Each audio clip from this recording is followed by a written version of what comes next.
अरे दुपारच्या टायमात मस्त जेवण व्हायला होतं आणि बसलो बाहेर जा शिवासाठी मग मोबाईल पाहून राहिला आणि तो इतका गुंग होता मोबाईलात की त्या लक्ष नाही मी व्हिडिओ काढून राहिलो आणि हे आमची सिमरन काय माहिती तिकडे कोणाच्या अंगावर भुकते तर महापार्थ करून राहिला तर अभ्यास तरी हे मूर्ती लहानपण किडती नाही ना बरं.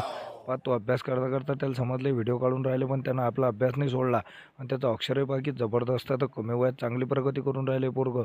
लय मोठा माणूस आहे ना पार्थ. मग घेतली मी माझ्या काकाच्या गाडीत मी चाललो होता पंकज पाटला वावरात तटी होता संभार काढेल म्हटलं आपल्या घरी संभार आणू त्याची संभार धुवायची तयारी चालू होती. त्याला म्हटलं मी या हेल्प यू ते म्हणत तू इच्छा असेल तर मग मी घेतलं संभाराचं डालं भरून आणि ते चाललो मी आता हौदार घेऊन. मग आलो हौदार घेऊन आणि त्याला हौदात टाकून असं करता करता 4 डाले आणले आणि हौदात टाकून दिले. मग तेवढ्या त्याला शिवाला म्हटलं कर बा कसं काय शिवा म्हणे मी चाललो रे बा तुम्ही धुवा संभार.